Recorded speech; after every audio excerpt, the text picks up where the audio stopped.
Peace. All right, before the night over, I'm going to go ahead and finish this chapter.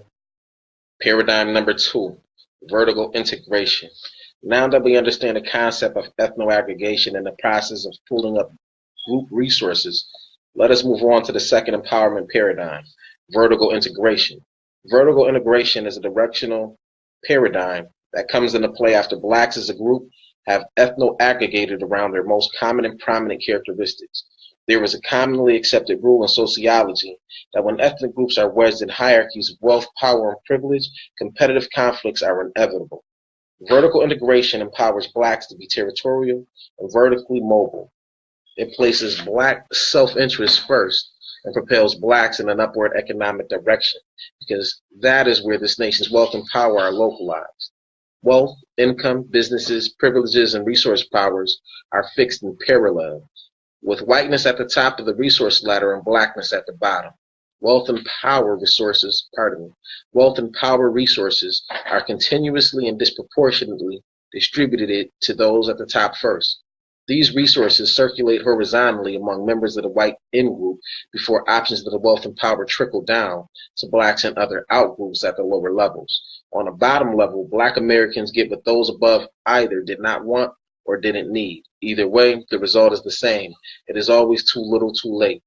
However, we have a choice. We can continue to wait, hoping for those at the top to have a change of heart and share some of this nation's very vast fortune. But that is against the grain of history and not likely to occur. Our best remaining option is to implement a national plan with strategies for moving up the nation's pecking order to compete for wealth and power resources at every level. Vertical integration versus ethno-aggregation. Vertical integration, working hand in hand with ethno-aggregation, is symbolized by the power T illustration in figure 6a. A group aggregates and concentrates its resources at the base of the stem of the T for maximum strength. Once blacks have concentrated their resources, they should move them up the stem towards the crossbar at its top. As blacks ascend the stem, they compete at each class level with each and every ethnic, religious, language, and gender group. Regardless of how high blacks ascend, if their resources are pooled and connected, they continue to receive cultural and racial support from their base, their roots. They hold all newly captured turf so that other blacks from below can have a clear channel through which they too can ascend. Those blacks who reach to the top of the T can then capture new territory by moving horizontally in the non-black communities and pursuing political and business opportunities. As more blacks reach the top, they too can expand horizontally to capture new political and economic resources. The early example of Arab Americans in Detroit exemplifies power T activity. Again, you got to grab the book so you can see the actual figure in figure 6 on page 53. Social integration and horizontal negatives. Black Americans as a group cannot improve their wealth and power holdings by advancing horizontal social integration. Wealth, power, and other resources are not stored horizontally in a pecking order, nor are they stored on the same level with Black Americans. Black Americans are locked into a caste system upon which this nation's class system rests. Horizontal movement places blacks in economic competition with poor whites who have yet to ascend to the pecking order. Social integration in the old horizontal model in figure 6 has misled blacks into believing that wealth and power resources are stored just over the next horizon or in the next suburb, all within marching distance. Also, horizontal movement locks blacks into competition with immigrants and other evolving minorities. Multiculturalism, cultural diversity, and a colorblind society give the illusion of progress.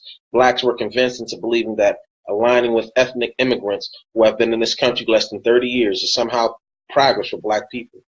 Aligning with these immigrant groups and their horizontal issues detoured blacks. Moreover, it blurred the obligations that this nation's advantaged society has to its disadvantaged black citizens. Even now, every black initiative is burdened with the universalism that requires them to share the fruits of their victory with other horizontal groups competing against Black America. Black Americans must not allow the vertical line of obligation between themselves and whites to be blurred. Blacks are injured by those who do not make distinctions between them and other minority groups. Equating other minority groups with black demonstrates a poor understanding of history and hides the fact that black people remain at the bottom of the pile. Horizontal movement to align blacks with other minority or special interest groups erases Black America's special moral claim on our society and history. Although our labor built this country, we have not been properly recognized nor compensated. Worse, we have been treated as just another aggrieved minority group. We are reduced to just another political group without stretched palms, a special interest vying for the same affirmative action programs as Eskimos and Salvadorians. We recapture our special moral claim and status by aspiring upward. Horizontal movement promotes the social phenomenon called crabbing among Black people. When a multitude of Black Americans are locked in the lowest horizontal level of our society, like crabs in a barrel, they cannot escape. Misery does love company. Social integration requires most of us to move laterally. We remain on the same horizontal or class level with most Blacks. Even though we may have received a job promotion or moved into a new integrated suburb, every Black remains in competition with every other Black for the few financial, political, and social crumbs that are available. Crabbing will dissipate when we move vertically. Rather than competing with each other for crumbs, we compete with other class levels for the whole cake as we move vertically. If there is crabbing, it will be done as a group in competition with other groups who are crabbing for their respective groups. Horizontal movement does not redistribute the ownership and control of wealth and power resources. Instead, it simply wastes time and resources. As an example, how did moving from the back to the front of the bus, from the ghetto to the suburbs, from a Black restaurant to a white restaurant, or from a Black school to a white school, improve Black people's ownership and control of wealth and power? For example, before horizontal integration of the 1960s, Winston-Salem, North Carolina had a Black city bus line, Black theaters, Black hotels, Black restaurants, and Black communities. But now all of these things are gone. We are still suffering from the waste of a horizontal movement.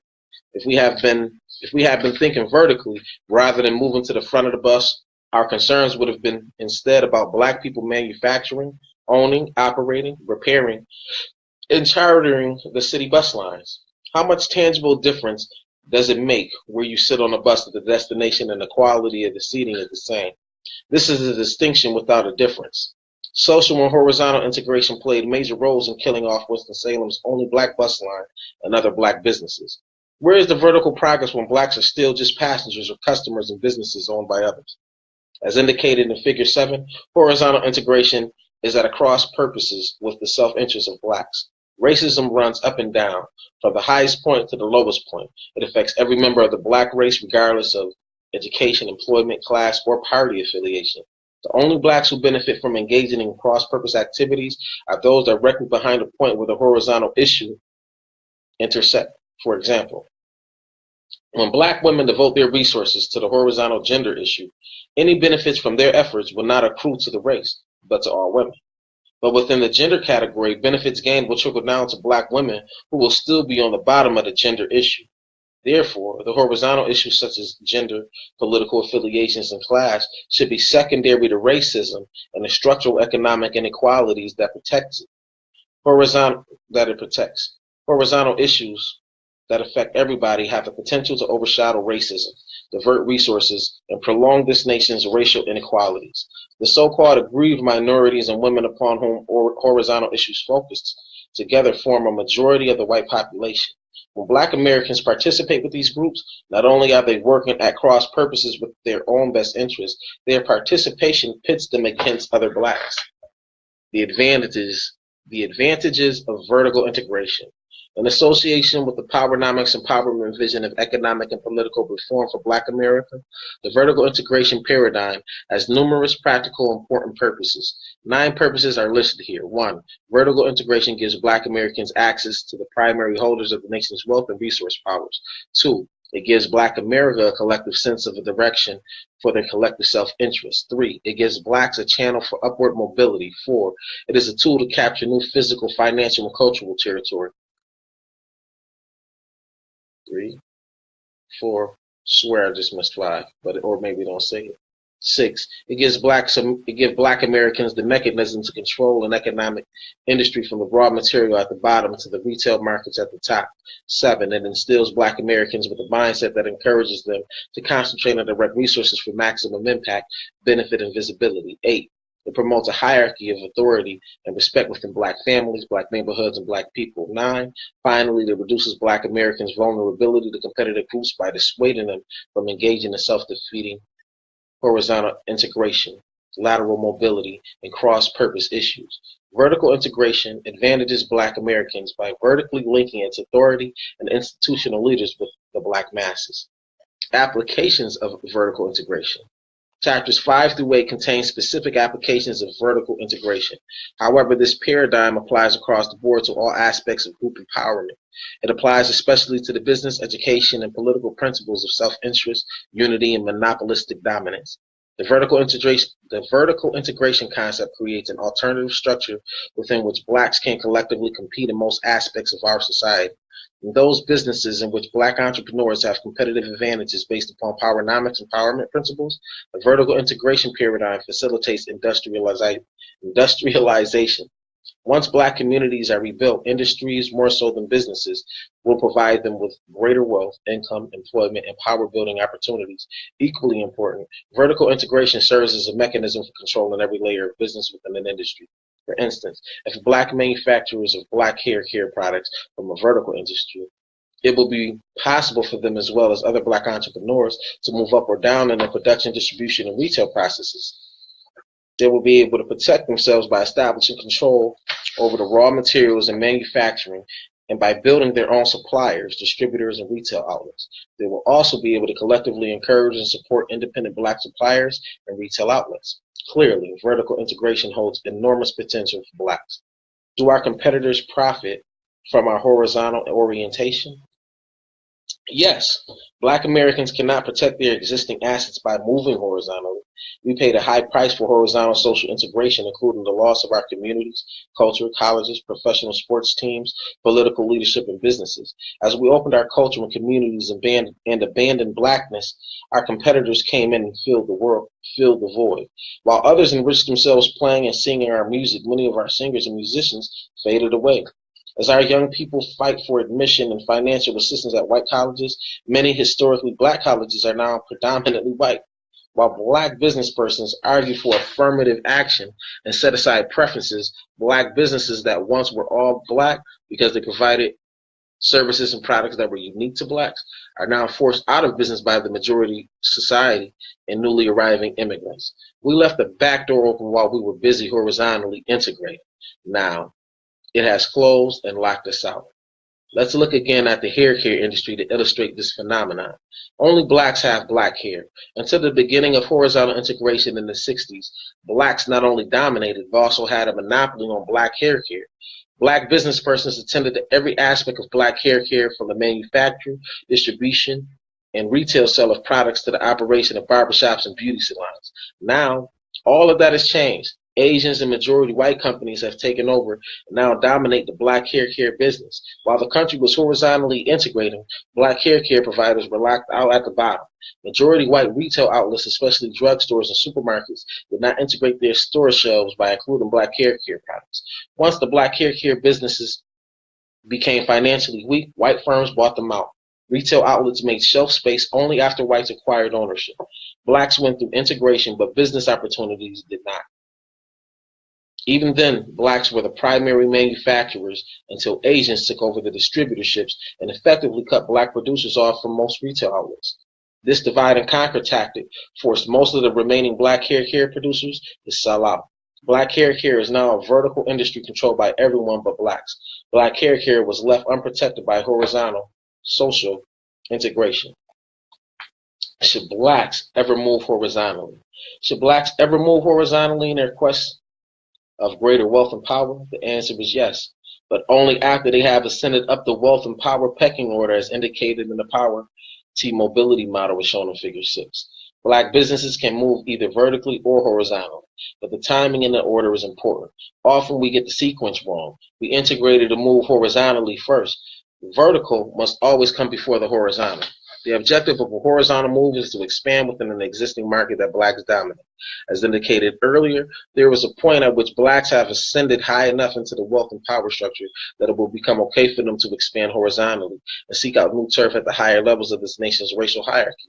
We should participate in horizontal activities only after we have monopoly control over the politics and economics of our own neighborhoods, communities, and consumer markets. Conclusion: we have looked at the 4 keys to empowerment. an empowerment culture, a vision and ethno-aggregation paradigm, and a vertical integration paradigm. These tools are designed to frame how we think, see, and behave regarding racial matters and to bring us together as a team. The majority society's social engineering has polarized Black Americans to the point that it is nearly impossible to get Black people to work together for any purpose, let alone to pool their financial and non-financial resources. If we remain in such a state, it will not be possible for Blacks to progress as a group. The empowerment tools presented and discussed in this chapter are interrelated but should be used in the following sequence. 1. Establish an empowerment culture to foster mindsets, values, and codes of conduct that prohibit members from acting in violation of their own people's best interests. 2. Acquire a group vision that articulates for us a clear picture of what Black America should be and what we can achieve. 3. Use the ethno-aggregation paradigm in order to combine the assets within our group to reach a group goal. 4. Use the vertical integration paradigm to point out the direction in which we should travel. These are effective tools for creating group self-interest, competitiveness, and team spirit. Also, they can function as templates to compel us to be consistent in situations where we must see, think, and make decisions on racial matters. Now that we have our tools gathered, Chapter 3 focuses on the importance of communities and how we can build them to our advantage. Peace. Hiya.